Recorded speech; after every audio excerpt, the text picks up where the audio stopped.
പ്രധാനമന്ത്രി നരേന്ദ്രമോദി അയോധ്യയിൽ രാമക്ഷേത്രത്തിന് ശിലയിട്ടപ്പോൾ അന്ന് ദേശാഭിമാനി നൽകിയ വാർത്തയുടെ തലക്കെട്ട് ഹിന്ദു രാഷ്ട്രത്തിന് ശിലയിട്ടു എന്നതായിരുന്നു. ഇപ്പോൾ 4 വർഷത്തോളം എടുക്കുമ്പോൾ വീണ്ടും പ്രധാനമന്ത്രി നരേന്ദ്രമോദി അയോധ്യയിലെത്തുകയാണ് രാമക്ഷേത്ര ഉദ്ഘാടനത്തിന്. അതോടനുബന്ധിച്ചുള്ള സംഭവവികാസങ്ങൾ വിലയിരുത്തുമ്പോൾ നമുക്ക് അന്നത്തെ ദേശാഭിമാനി വാർത്തയുടെ തലക്കെട്ട് പൂർണ്ണമായും ശരിയാണ് എന്നുള്ള ഒരു ബോധ്യമാണ് ലഭിക്കുക.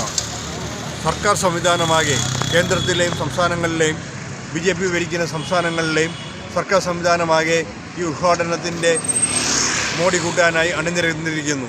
അയോധ്യയും പരിസരമായ കാവിയിൽ മുങ്ങി.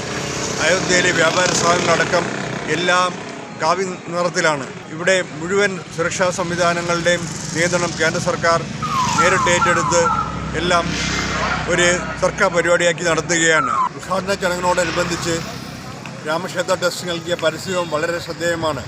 പ്രധാനമന്ത്രി, ഉത്തർപ്രദേശ് മുഖ്യമന്ത്രി, ഉത്തർപ്രദേശ് ഗവർണർ എന്നിവർക്കൊപ്പം RSS തലവൻ മോഹൻ ഭഗവതിൻ്റെ പേരും നൽകിയാണ് രാജ്യമാകെ മാധ്യമങ്ങളിൽ പരസ്യം നൽകിയിരിക്കുന്നത്. രാജ്യത്തെ ജനാധിപത്യ സംവിധാനത്തിൽ ഇതുവരെ നേരിട്ട് പങ്കെടുക്കാത്ത കക്ഷിയാണ് RSS.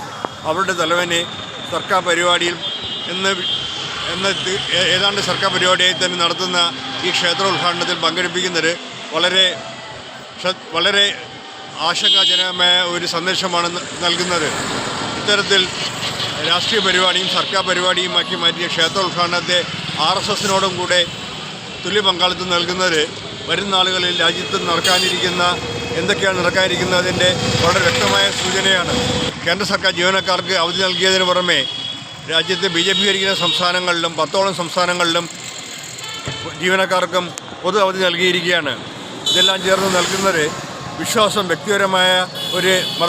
വ്യക്തിപരമായ ഒരു വിഷയമാണെന്നിരിക്കെ ഈ മതവിശ്വാസത്തെ രാഷ്ട്രീയവുമായും ഭരണവുമായും കൂട്ടിക്കലർത്തി ഭരണഘടനാ തത്വങ്ങളുടെ നഗ്നമായ ലംഘനത്തിനാണ് രാജ്യം സാക്ഷ്യം വഹിക്കുന്നത്. രാമക്ഷേത്ര നിർമ്മാണം സുപ്രീം കോടതി വിധി പ്രകാരമാണ് നടക്കുന്നത്.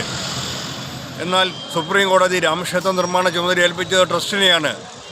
അതുതന്നെ മതനിരപേക്ഷത കാത്തുസൂക്ഷിക്കാനും ഭരണ സംവിധാനത്തിൽ മതം ഇടപെടുന്നത് ഒഴിവാക്കാനുമുള്ള ഒരു ചിന്തയിൽ നിന്നാണ് എന്നുള്ള വിലയിരുത്തലാണ് അന്നുണ്ടായത്. പക്ഷേ അതെല്ലാം ലംഘിക്കുന്ന ഒരു സ്ഥിതിവിശേഷമാണ് ഇന്നുണ്ടായിരിക്കുന്നത്.